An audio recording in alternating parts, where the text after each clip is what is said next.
Narrator: many people who know the Epic of Gilgamesh assumed it was simply a mythical tale, something that they thought was just a myth. However, a new tomb discovery by archaeologists digging in Iraq is on the verge of confirming the authenticity of the famed giant, Gilgamesh. The Sumerians described him as a humanoid but non-physical spirit being. Host: where in Iraq did archaeologists find this tomb? What did it contain when it was opened up after being sealed for thousands of years? And how does it affect our fundamental understanding of the Epic of Gilgamesh? Stay tuned to Multitude to find out all this and more. There is nothing more exciting than finding out that figures assumed to only exist in ancient myths were actually real human figures who walked the earth. Among the most legendary is King Gilgamesh from the Epic of Gilgamesh. Narrator: the epic revolves around the life, challenges, and personal transformation of the titular character, King Gilgamesh of Uruk, whose exploits and superhuman abilities form the core of the narrative. Gilgamesh is described as being 2/3 god and 1/3 human, giving him unparalleled strength and capabilities, with a physical stature that dwarfs others and a beauty that rivals the gods. His divine lineage marks him as someone special, but with such power comes arrogance. Gilgamesh's early reign is characterized by his tyrannical behavior, exhausting his subjects with endless building projects and asserting his rights over newlywed brides, causing distress and anguish among his people.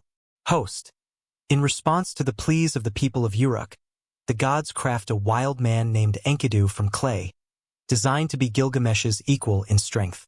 Enkidu's initial role is to distract the king and prevent him from causing further harm.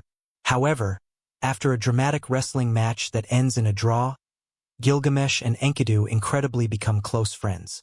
Their bond is deep, and together they set out on a series of adventures that further highlight Gilgamesh's abilities.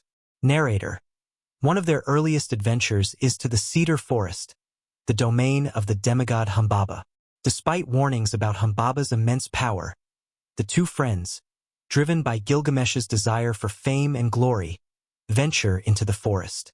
Armed with his immense strength, determination, and the aid of the sun god Shamash, Gilgamesh confronts and slays Humbaba, further cementing his reputation as a formidable warrior and drawing the ire of the gods.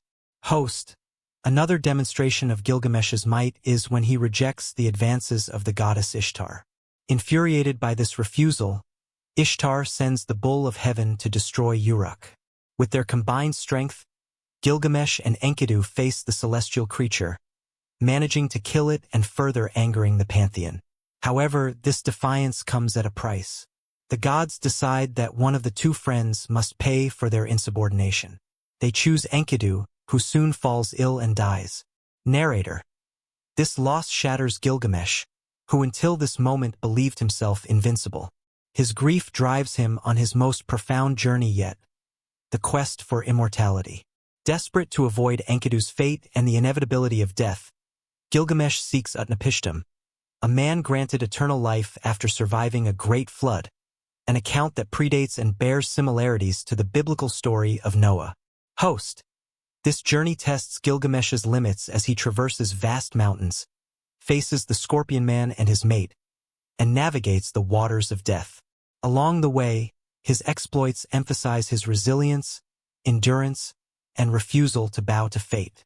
However, Utnapishtim tells Gilgamesh that immortality is not within human grasp. He relates his story of the flood, how the gods decided to wipe out humanity, and how he was chosen to survive and later granted eternal life as a unique gift. Narrator: challenging Gilgamesh's resolve, Utnapishtim sets a task. If Gilgamesh can stay awake for 7 days, he may gain the secret to eternal life. Predictably, Gilgamesh fails, further underlining the limits of his God-given powers in the face of nature and divine decree. Nonetheless, Utnapishtim offers Gilgamesh a consolation, a plant that can restore youth. Seeing a chance to bring something of value back to Uruk, Gilgamesh obtains the plant but loses it to a serpent during his journey back. Host: tough luck. Everything was not lost, though, as Gilgamesh returns as a wiser king, while still retaining his unparalleled physical strength and ability. For many centuries, researchers and historians tried hard to unveil the Epic of Gilgamesh and prove he was a real historical figure.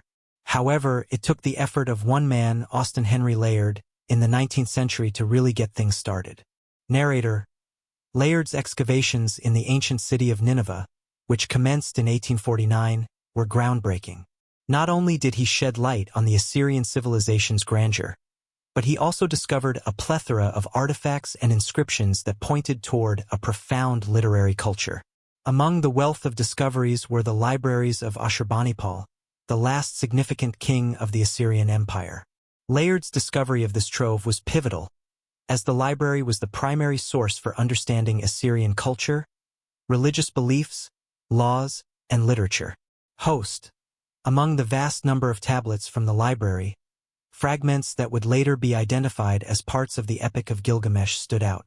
This epic, one of the world's oldest, detailed the adventures of Gilgamesh, the Sumerian king, and his companion Enkidu. The sections of the epic found in Ashurbanipal's library were written in Akkadian, the language of the Assyrian and Babylonian empires. The tablets weren't complete copies but rather segments. Notable among these was the flood narrative, which